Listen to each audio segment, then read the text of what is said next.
welcome back to Island Tea. And it is 9:11. Oh boy, 7 a.m. It's time to conversation with Yes, good morning. Good morning. Come on, sorry, you're breaking up. Your Wi-Fi. Your Wi-Fi yeah. don't like us today. So you just do that part for me. I can't have consent Yeah, connection. no problem. Good morning, Mr. Condor. Welcome to our show. I think this is your first time. We are so True. excited to speak to you today. I Yes. am equally excited. I want to thank you for your invitation, your kind invitation. And I always value every opportunity to speak to my fellow Kittitians and Nevisians. So I want to thank you for that opportunity. No problem. You've been somebody that we've wanted to talk to for a while. So what took you so long? I'm always available. Oh, sorry. Nothing happens before it's time. That's true. That's true. Yes, so we had to make sure the timing was right. Okay, so what informed that timing? Because it struck me that this is really a good time, a convenient time. And Oh, it is? yeah, I wondering why is it? The universe. What's it about? The universe. Okay. I was sitting down and I'm like, we've been wanting to talk to Mr. Condor. Let me reach out and see. So I actually asked your son, who is a very good friend of mine, for your contact. And because, sometimes it's hard to get people to want to talk to you because they feel like it's something that it's not. And I know, like, especially a man of your caliber, you're probably very busy. No, never too busy to address the issues of the country and speaking to my people. That is my life work. Oh, that was... Yeah. See, I think there's a JC's creed that says service to humanity is the best work of life, and I really believe that. I believe that that is my purpose and mission here, and so any opportunity, I relish any opportunity to speak to. Well, thankfully today we're not going to be that serious. We're not going to address any issues in the Good. country. But why I say that this is just an opportune time? I don't know if you heard yesterday on. I don't know if you listen to Freedom FM, but I yesterday do, but I don't think I heard. The leader of the opposition, Dr. Douglas, was on the radio celebrating his 32nd anniversary to his election to Parliament. And so I thought, I wonder if that is what this is about. Oh, no, I actually... because we were both elected on the same time, 21st March 1989. And so I said... 1980, wow, that was before any of us were... Well, I know, me and Kevon, we weren't even a thought on the world. Wow. Right, so, well, that's a hefty career. Y'all have been serving this country for a very long time, especially since we're such a young country. It feels like most of your life has been dedicated the to... country, what, 37? 30? What? What is? 30-something, and y'all have been doing 83, this. 38. Wow. Well, 38 this year. That is quite a feat. Yeah, well. Yeah. So, Mr. Condor, I don't know if there's anybody who would not know you, but just in case there's this one-off person, we usually start these conversations by having you let the people know who you are and what it is you do. But I know you have a very long sheet, so. No. It's my resume is very short. Oh, for real? Okay, well, let the people know. Well, where do you want me to start? What do you want me to, you want my political career, Well, not really so much. No? Well, I mean, that is included, of course, but I'm interested to know where Mr. Condor started. Okay, all right. No, I was born in McKnight. I want to say that first, yeah. See, I didn't know that. Yeah. So I went to the Irish Town Primary School. Then I went to the Bastia Senior School. And then later on after school, I worked in the government pantry. I like to tell people that my first job was as a newspaper boy. In fact, I had to go to work as a newspaper boy in order to get funds, get money. And when you say newspaper boy, do you mean like you delivered papers? Delivered papers. Oh, wow. That was my first job. And like I said, I had to do that because when I was at the Irish Town Primary School, I went to school really without any uniforms. And so there was a uniform for primary school those days like it is now. Oh. What did you, so you wore your own? Your own clothes. And really, there was a time when I went to school without shoes. What? And so when I was going to the Bastia Senior School, the Bastia Senior School opened in 1961, I think it was. I think it's 1961. And because before the Bastia Senior School, you had the grammar school. So I've heard about that one. Right, right. And so when you finish your primary school days and so on, you went up there. You had the all-age schools, but if you didn't pass to go to the grammar school, you know, which was very, very limited in those days, you just ended school, you ended your education. What? Yeah. So young? Yep. Wow. Basically, you went to 7th standard, you know, and you did the 7th standard examination, and after 7th standard, that was it. So some people did 7th standard examination 3 and 4 and 5 and 6 times because there was nothing else to do. Wow. You're going to teaching or you're going to the private sector, Horsfords or J.W. Thurston or something like that and so on. So those were the days. So I was making the point that when I had to go to senior school, my mother decided, well, you know, that's going to take uniforms and so on, and I really can't afford that. So I went and looked a job in the government, not the government print, it was the Daily Bulletin. I've never heard of that. You have never heard of that. No. Yeah. In those days, we had 3 papers. We had the Democrat, we had the Labour Spokesman, and we had the Daily Bulletin. I've heard of the other 2, but I've never heard of the... The Labour Spokesman and the Daily Bulletin were daily papers, and the Democrat was a weekly paper. Okay. And then we used to get other papers like the Advocate, that was a regional paper out of Barbados, and Trinidad people. We had, in those days, we read widely. I mean, you know, nowadays it's all, you know, television and media and so on. But, we barely read anymore. And so I had to go to look that job in order to go to school. So I went to the Irish Primary School, then the Bastia Senior School, and then when I left school, I went into the government printery to work as a printer, because I learned a lot of it at the Daily Bulletin when I was there, so I took the opportunity to do that. After the printery, I went off to Ruskin College in Oxford to do studies in development studies, a diploma in development studies. And then when I finished that, I went on to university, went on to Sussex University in Brighton, and I did a degree in economics. And then I came back home, and then some friends of mine, a group of us got together. We opened Quality Foods. That was a supermarket on 4th Street. There was a supermarket on 4th Street? Yeah. Right in it's called the Claxon building there, right at the corner of Kevon Street and 4th Street. Oh, wow. Yeah. Right at the top of 4th Street. What a history. Kevon, we're getting a history lesson today. In here, a whole history lesson. So that was it. In fact, when I went off to Sussex, I went on a scholarship from Barclays Bank. Barclays Bank was offering scholarships to a number of countries in the OECS, and they gave to each country. I won one, and the fellow, another guy, won one. What's his name? No, I can't bring the name to me, but you were lucky enough to win a scholarship to further your education. To further my education, yeah. That's so, that was it. And then, like I said, when I came back, I went into the private sector, where I operated a supermarket.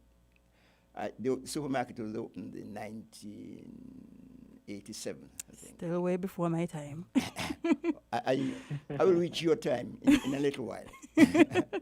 And then in 1987, I think that same year, I was recruited by the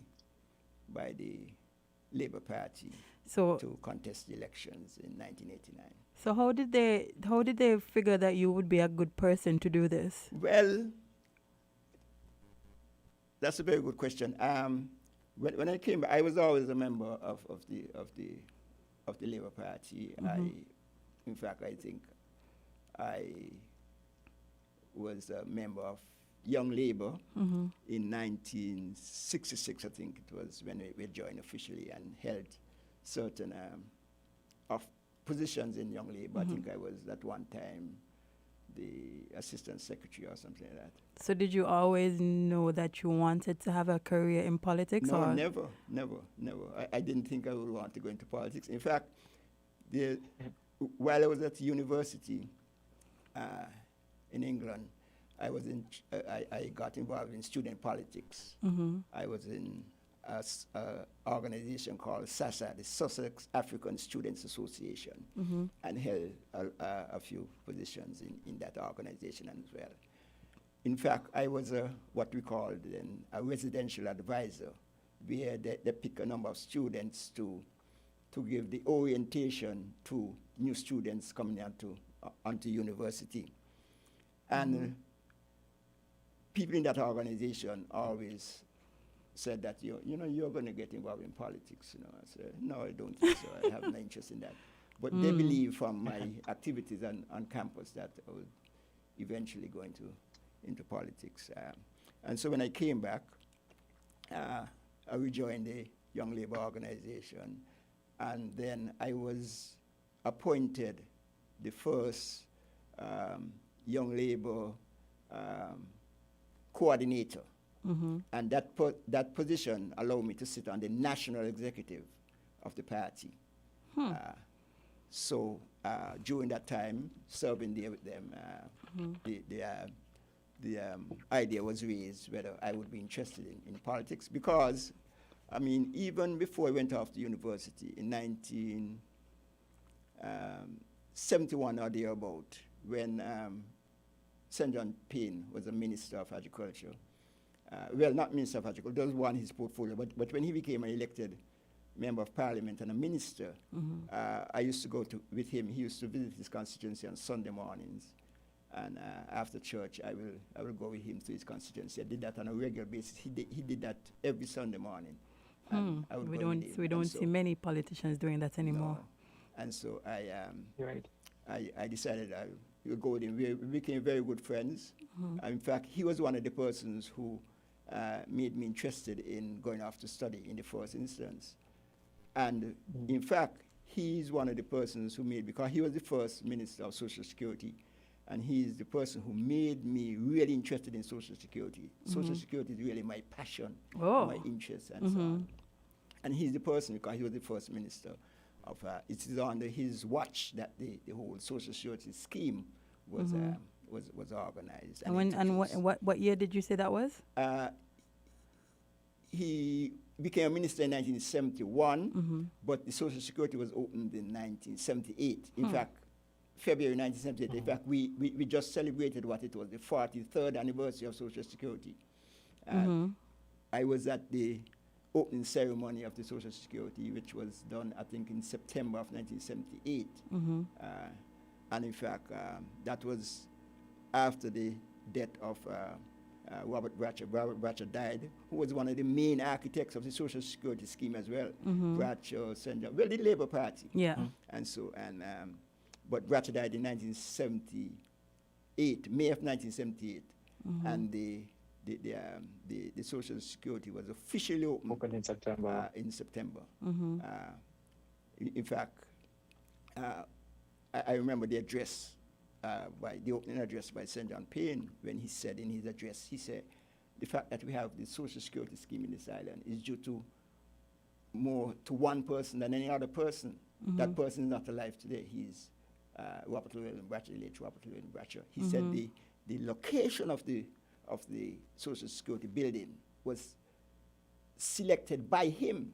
He wanted it on the Bay Road, which was on the bus route of people from the rural areas, so they just jump off the bus and get to the Social Security. Yeah. It was near the ferry terminal, so that people from Nevis who want to access the Social Security could just come on the boat and come out to Social Security. That's funny. I've never stopped to realize that it's in such a central location. Yep. That Yeah. it's wow. You know, and the people wish often talk of, about how, you know, Social Robert Security, Bratcher. it's in such an odd place, but, you know, now that you've mentioned these things, it would Yeah. make sense as to why it is exactly where it is. Because I don't think, including myself, I didn't know that the location was selected for that reason. Yep. And now it makes complete sense. It does. It does. So, like I said, once I got on the Labour Party executive as the coordinator for Young Labour, I was, you know, sort of thought of as somebody who could be a candidate and, you know, to elected office. And in fact, that was the time when the late Joseph Nathaniel France, who was the member, probably the longest serving member, parliamentary representative in the English-speaking Commonwealth, when he was ready to demit office. And I know people like St John Payne and Brian thought that I was a perfect replacement. So everybody was looking at you as the next person up. Everybody was saying, okay, Mr. Condor can do it. Yeah, well, that and was you the did. view. I tried. You tried. So what was it?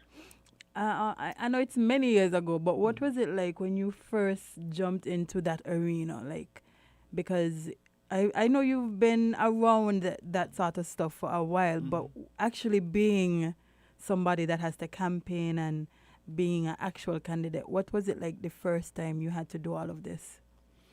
Well, really, in West Bastia, which is a stronghold of the Labour Party. In fact, it's the first time, last election is the first election that Labour Party lost that seat in West Bastia. In 30-something years?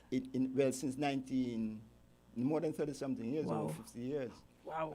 1956, I think, because we had adult suffrage in 1952, I think, and the quasi semi-ministerial system was in 1956, and so I think from 1952 adult suffrage the first time that the other party lost a seat. So, so it was difficult, as difficult as other constituencies, because it was a known Labour Party Labour Party seat, and so it was for me. And I was really welcome. I had a good committees. I had good, you know. You had a good team around you. Around me, and so it was.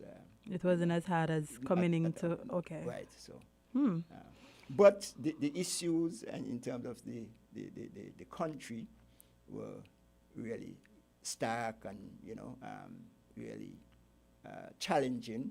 The Labour Party, you know, was a working class organization, and so the injustices and the inequalities and the, you know, challenges of the labor movement was what we had to deal with, which is always a challenge for politicians in the Labour Party organization. Well, you know, you had to fight the planter class, the business class, you know. Is these reasons some of the reasons that you decided to actually put yourself into that seat, because you saw that there was so many things that you could change? Exactly. That was the motivation, and that was the aspiration, and that was the ambition to make life better for our people. In fact, one thing always stuck with me is something that my mother said to me in 1975, the 1975 election. It was on the 1st December 1975, and we were having the election. I was the person who took her to vote. And I went off because I was working in Central Bastia on the Robert Bratcher team and so on. And I went off. I told her, look, I'm going to come back to get you to go to vote, because she trusted me. I voted for her. I was her man to do that. And so, but it took me a little while before I got back to see her, to take her to vote. And while I was going back home to get her, I saw them taking her to vote in a Jeep. It was Pappy's son then. You wouldn't know those people, and Margaret Moses. And I stopped the Jeep. I said, I was just coming to get you. She said, you were staying too long. Oh, boy. And you really want to vote? I said, you don't have to worry about voting, because, we're doing the count, and Bradshaw will win. The Labour Party will win this constituency. And so she said, you're missing the point. These are my words. I'm paraphrasing. But what she said, basically, you're missing the point. She said, I'm not voting for Bradshaw for Labour, I'm voting for my grandchildren. That's in 1975. Wow. My first daughter was born in 1976. And so she was voting for her grandchildren who weren't born as yet. Oh, wow. And that stayed with me. In fact, as I grow older, I come to understand what that really meant. And so when I see people, kind of playing around with the vote, they really don't understand what they're doing. It is something that people fought for, people died for. Blood, sweat, and tears, the importance of that, because it is in getting a government that will cater to the needs and the desires and dreams of people that will make a difference in their life. And she thought that her vote was to make for a better life for her grandchildren who weren't born yet. That is the power of the vote. That is the importance of the vote. And Kevon, you were saying something? No, go ahead. I do agree with her, because a lot of people I've not been alive that long, and I've not been to many elections, but I've noticed that sometimes people do things for selfish reasons, and not realizing that your vote today could impact life generations to come. Yeah. Generations to come. And even with politicians, like we often say it on the show that sometimes we feel like politicians they don't campaign, or they don't make plans for future. They make plans for now, and in hopes of being re-elected for another 4 years. But selfish and self-serving. Yes, too and much of that. In fact, the Labour Party, that is what drew me to the Labour Party. I was born in it, basically. And, Bradshaw and Southwell and France and those guys, were in it for the future of the people. Those guys could have, with their capacity and ability, they could have done anything and done otherwise. And we see they sacrificed their life. And we see it for because the upliftment of their people, of the country. Yeah. And of generations to come. And they did leave a mark, because a lot of these guys are guys that put things in place that are still in place. Exactly. So, Social security, education. I began talking about my education at the Ashton Primary School and then the senior school. Because most of the people weren't able to go on to grammar school. In fact, yesterday, Dr. Douglas was speaking about his getting a scholarship from the labor movement, from Bradshaw, who allowed him to go on to grammar school. He said without that would have been the end of his education. And I don't even think a lot of us realized that back then you didn't there wasn't an option to move from primary to high school to secondary education now is a right, is a guarantee. It wasn't then. Yeah. And people fought to make that happen. When the Labour government, the Labour Party comprehensivized the education system, where every boy and girl was able to get secondary education. That was a real. And I think a lot of people, citizens forget that a lot of these types of movements lay framework for what we take as a right today. Yep. Like I said, I spoke about social security as well. Social security, education, housing, health. Because you could go to the health center right now and get a number of things for free. Dental work, all of that. But the whole infrastructure, the health infrastructure, the public health system was at one time the envy of people in the region. Wow.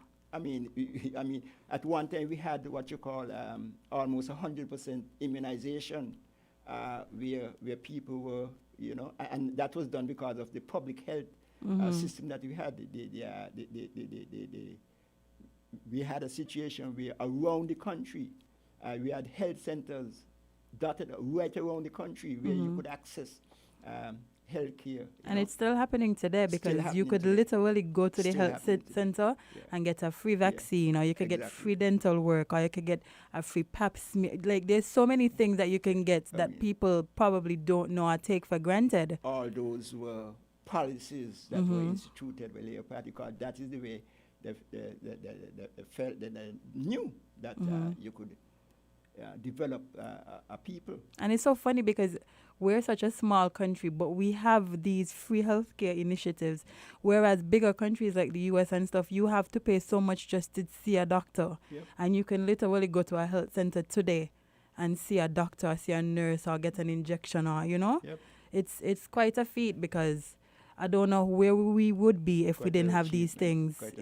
Yes, it is. I really don't know where we would be if we didn't have these things in place.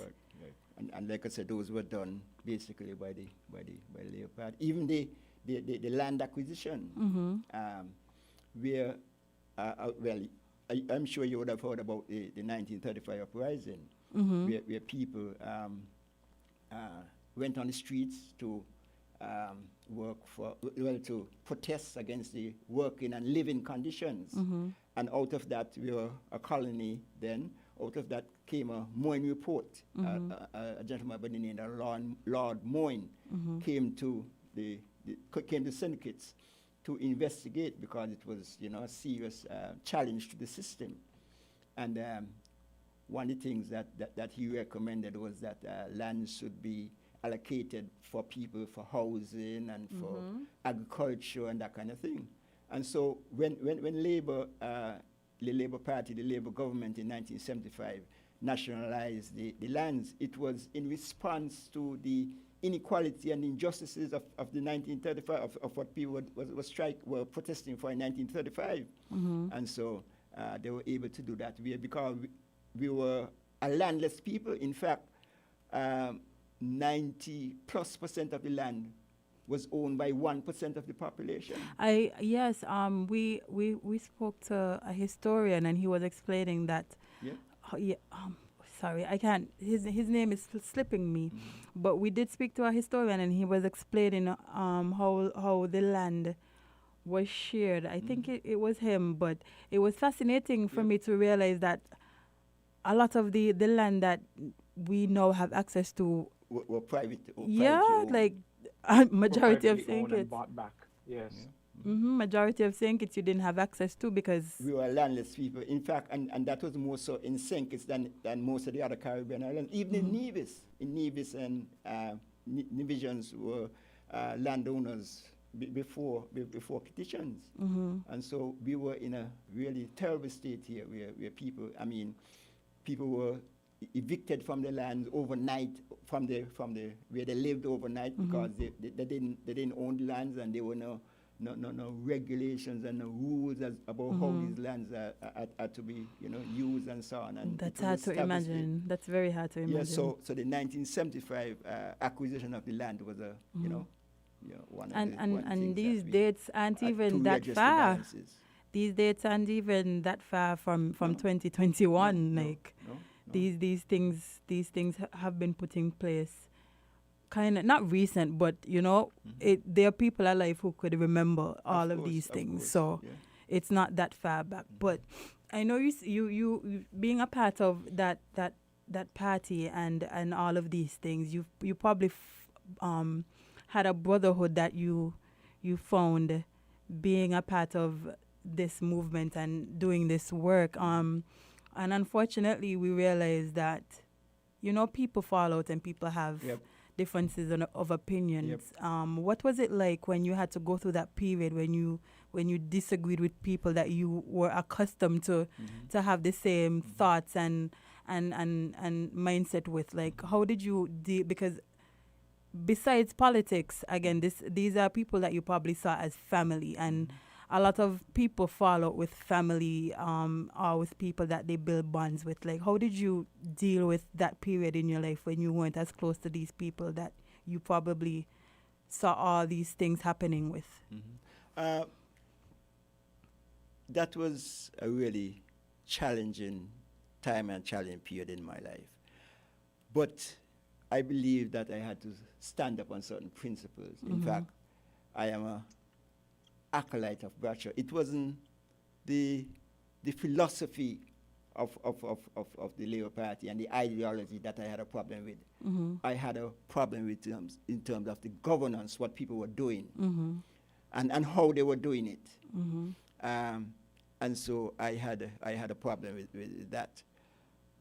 That is why I decided to make as what was the mantra, what was the campaign slogan in terms of the 2015 election. It was, the 2015. 2015. Yeah, 2015 election, the good governance. And that is why I am really disappointed to see that all the issues that were raised in 2015 about the good governance agenda are not adhered to and acted upon now. So you think it's still what you envision? You think it's not there yet? Nothing. How do you think we can get there? How do you think the government or the people in charge can get to a vision that you would feel comfortable, or that you think that Mr. Bradshaw would feel comfortable seeing? Well, it is not difficult, but people have to be committed to that. Like I said, people now, are self-serving and selfish and motivated by greed. And so we want to go back to a time when people did things, in the interest of the country. People are transparent. People are accountable. The lack of the absence of corruption. I mean, politics and no corruption. That's something I don't see happening, because. What do you mean you don't see it happening? Corruption. I feel like corruption will always play a part in some type of politics. No. Well, if you wanted to play a part, I mean, look at Singapore. That is, I don't know if you know the story about Singapore. No, I'm not familiar. I mean, corruption, government ministers go to jail, people get punished. Yeah, I feel, yes, we've read stories about politicians actually. And we've seen Singapore is the model, really, of how people operate, how a country operates. I mean, you cannot get away with any sort of activity in terms of being a government minister in Singapore. In fact, the entire country is run on that basis. Oh wow! I'm not too familiar with it, but I'll do some more research into it. Singapore really is the model, but and other countries as well. I mean, their corruption is punished. I mean, the things that people do, some of the things that people do in these countries, I mean, just the act of doing it causes a resignation.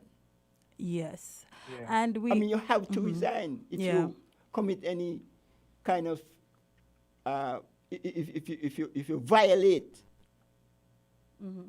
any kind of well, we had it here in St Kitts during the Bradshaw years. There was a guy called Ivan de Grasse, who was the Minister of Communications.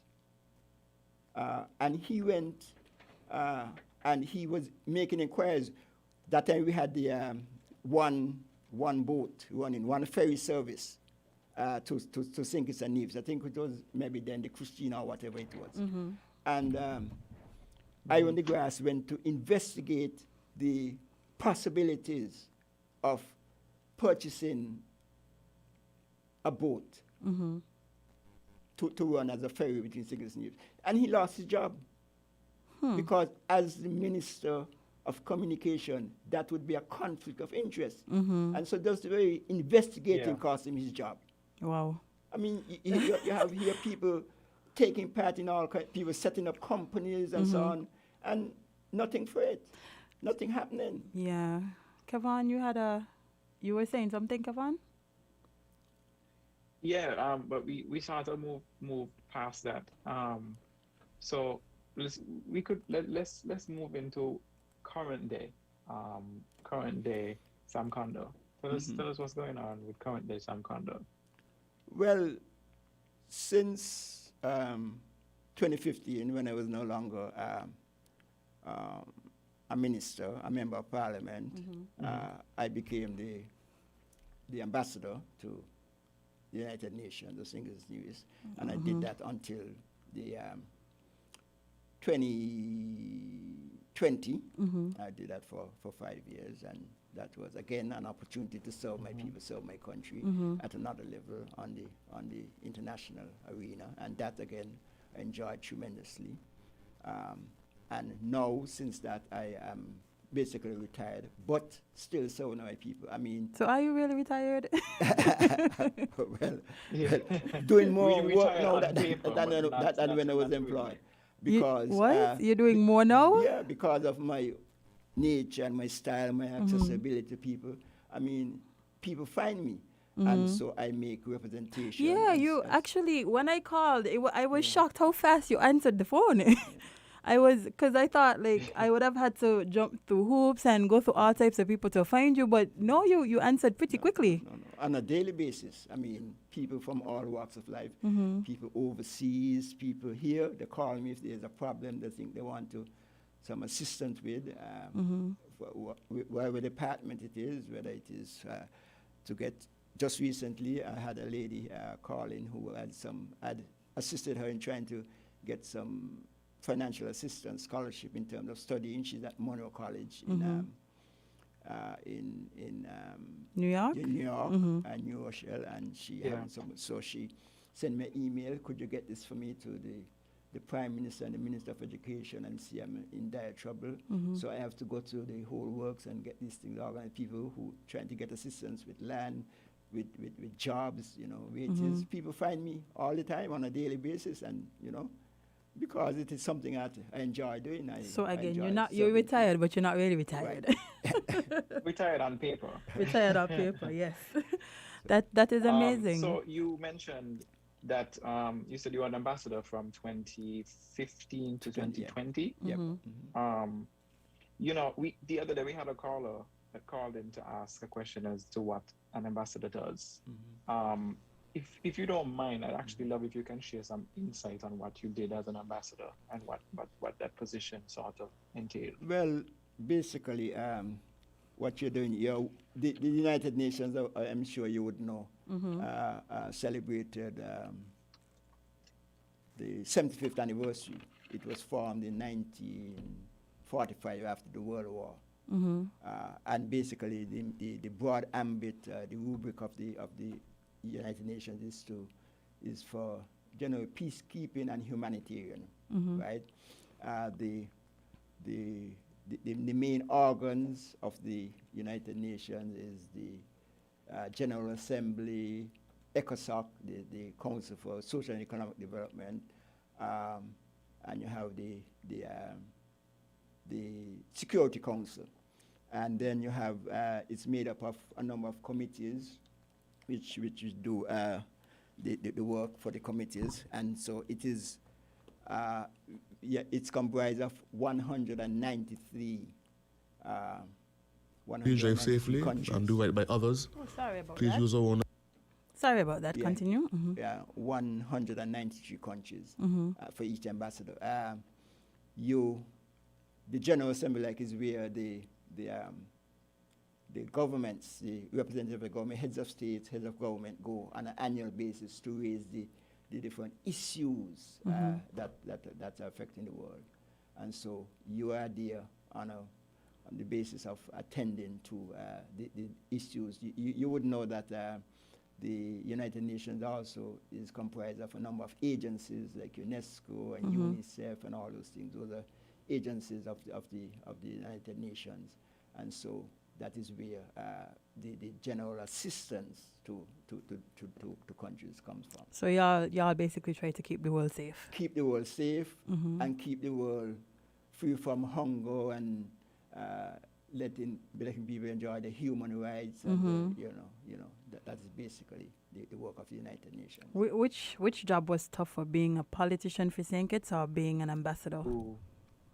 No, being a politician is far more challenging because you are dealing with the development of your country and so on. That is far more challenging. But I enjoyed doing it. Well, like I say, it's basically my passion and my purpose and mission.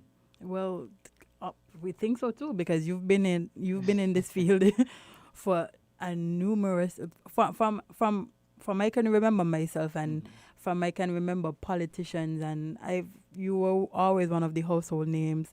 I remember getting Christmas cards with your picture on it and the different government politicians, but we're running out of time. But my last question to you, which I hope people who are interested in this field are listening, what would you tell upcoming politicians or people who are interested in serving their country?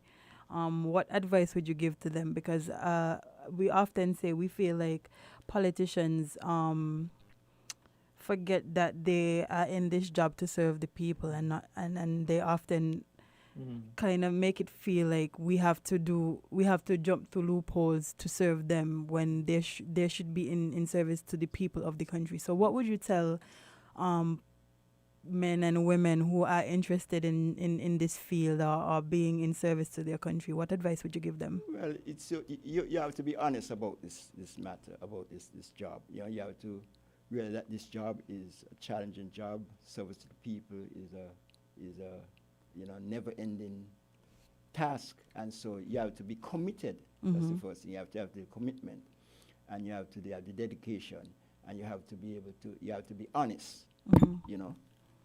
That you will serve the people, faithfully and conscientiously. You can't. This is not a job about you and about what you're interested in. It's about the advancement and the development of the people of the country, and you have to take sacrificial commitment. You have to sacrifice quite a bit. Something you have to sacrifice yourself and your family in order to make sure that you operate effectively and efficiently. So it is not a job that you could take lightly. Extremely challenging. What advice? I know there are lots of people. We have the sniper. I probably didn't say that right because I never can. But we have young people that are also interested in politics and interested in becoming politicians. What advice would you give them in terms of, how can they start their political career if they're interested in starting political careers? What avenues can they use? Where could they reach out? Who should they reach out to? Sniper is a perfect example. But the service clubs, you practice there. Well, service clubs, football clubs, sports clubs generally. I mean, it is how you serve people. You have these positions like the president and the secretary and so on. And basically the same role applies, but at a higher level, at the national level. And so, that's all part of the training ground. I know people, even the grammar school used to have a prefect system, where you're in charge of this, class or certain forms and so on and so on.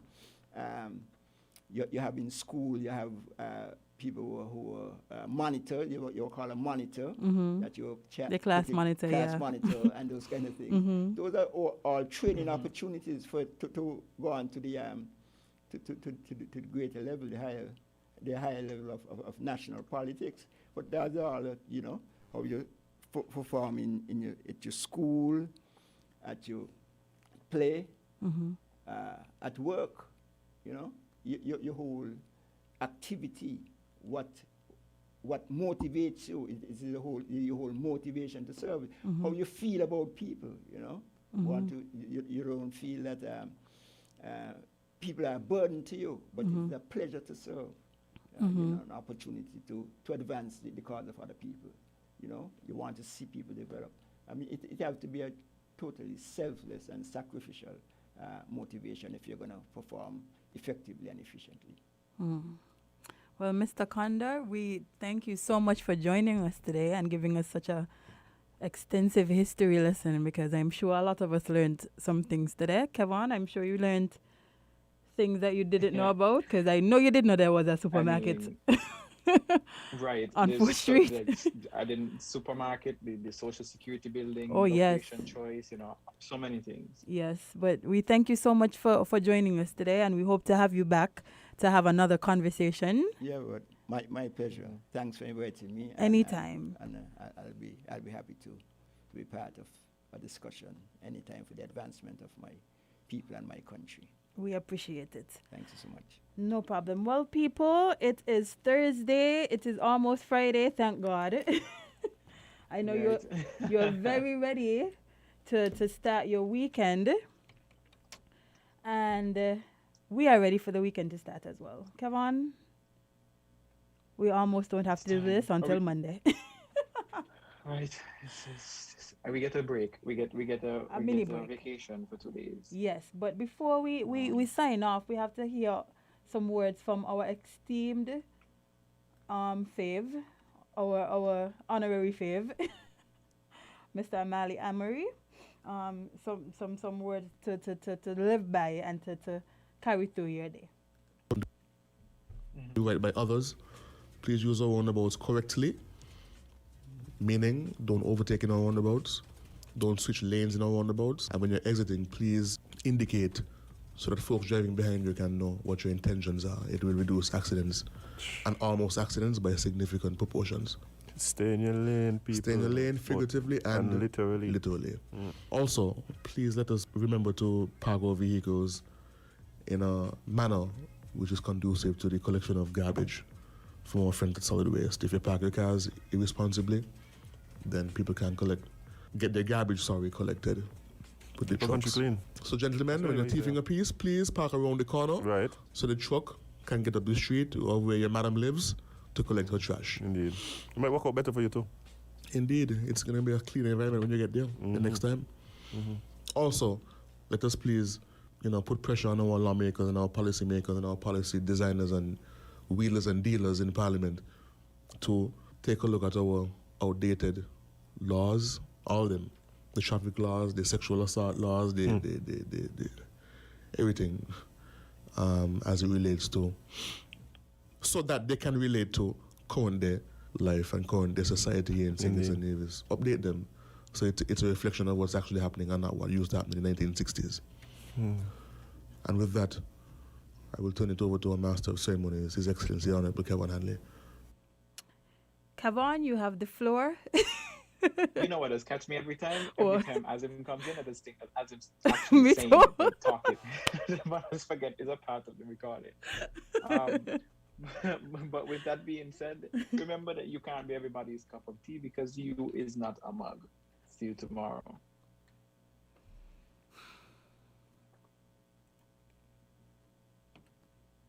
The South